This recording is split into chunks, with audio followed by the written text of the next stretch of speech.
a day far away. While I'm young and while I'm able, all I want to do is... What an interview with Patrice O'Neal. Remember, it's myspace.com/Patrice O'Neal. He's out on the road right now. I mean, you can see him on Showtime, HBO, Comedy Central. He's done comedy, I think half hours and hours for all those. Comedy Central Presents, all this other stuff. He even was a script writer. If he would have stayed the whole 3 hours, I would have done it. But at the same time, you don't want to bug somebody. He also was a script writer for the WWE back in 2000. I thought that was pretty cool too. Yeah.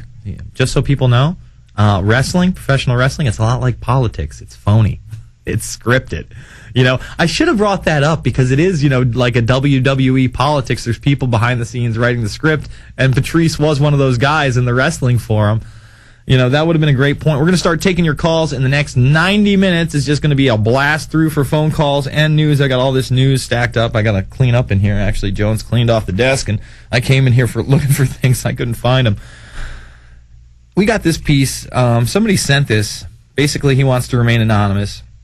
This is something that he got from the State of New York Department of State Division of Cemeteries. This is a cemetery owner.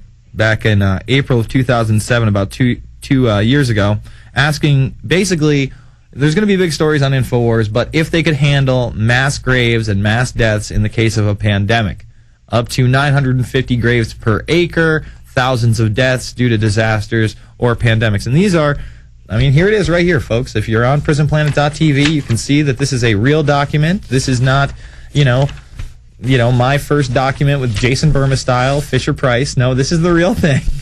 People do mail us the real documents. And think about it, 950 people per acre, no big deal, huh? More if we burn the bodies, more if we use the FEMA containers.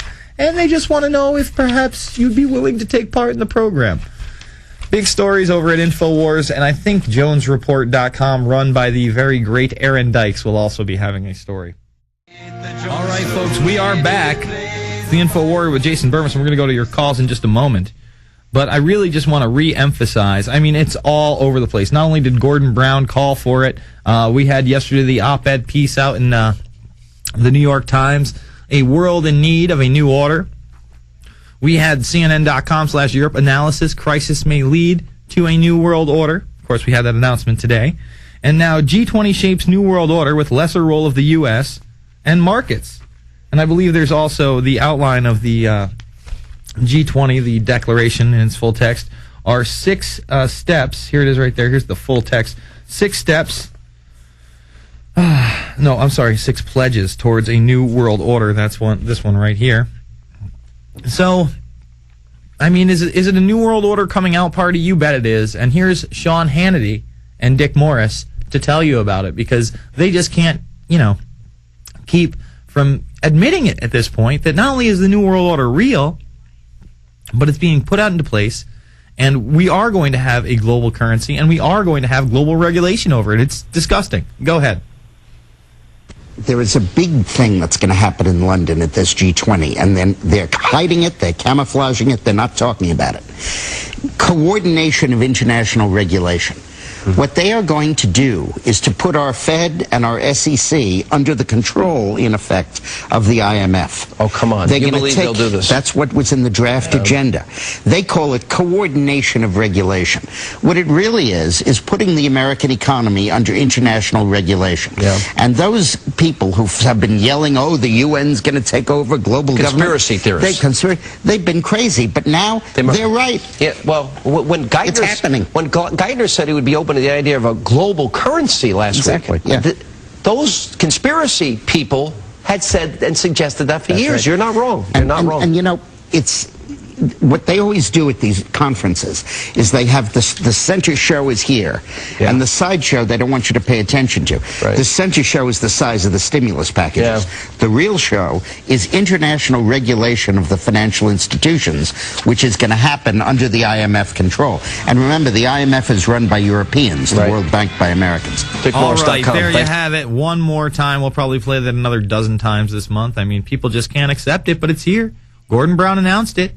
Obama, even with his little staged press conference out there and then taking an hour's worth of questions, he might not use the term, but he knows damn well what he's a part of. All right, let's go to our first caller. Let's go to Steven in Texas. Steven, what's up? Yeah, good evening, Jason. Hey, wanted to let you know I got something pretty heavy duty. I actually got a leaked document from a guy that refers to himself as an INFOWARRIOR correspondent on the front lines outpost, and this is from the G20. He appropriately entitled this the G20 memo from Her Royal Highness to Mr. Prez. And I wanted to let you know about this, and here's what it says. And I got to relate this the way it was related to me. Dear Chappie Obama, I'm so glad you've made this summit. It's such good fun to know you're helping to make the economy plummet. I wish to commend you for how you fit right in and fall in line. And I'm quite jealous at how you're more of a liar than that princely son of mine. It's really so amusing as I watch the telly each day and each night, seeing your media promoting a propagandist Big Brother fight.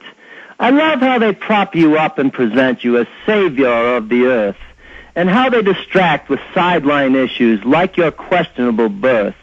I must say that I was quite impressed with your predecessor, King George V, how he and Sir Cheney pulled off making a masterful fact from a myth. With our MI6 and their CIA tricks, in the true spirit of 9/11, our controlled demolition of your liberty has paved the way for a global heaven. The way the masses are so diverted with all this left versus right, I have to laugh all the way to the bank. They deserve their pitiful plight. For as you know, what's really at stake is our power over the people. That's why it is so important to keep them as docile, dumbed-down sheeple. We cannot afford for word to get out until we know it's too late. How the ignorant masses love their enslavement and thereby seal their fate. There's too much invested. We've gained such ground. Let nothing stand in our way. We must press on, dear Chappie Barack. Just continue the part that you play. For one day soon we'll have our desire, world government in total control. It's all in a day's work to sacrifice millions when there's nothing but death in your soul. After all, I'm the queen. That makes me a goddess. So you'd better do as I say. I'm paying your salary, so your only choice is just smile and do things my way. Just fall in line like the others did, acknowledging my golden rule. Do unto others what you know you do not want me to do to you. You're a puppet like Jimmy and Ronnie and Poppy and Willie and W. Bush. Come along now, old Baba. Just follow and bow as you kiss my royal tush. Stephen, thank you for the call. Great poem. Stephen's a regular on the show, and he likes to write. That one was a bit long, but pretty good. Got to admit, it was pretty funny as well.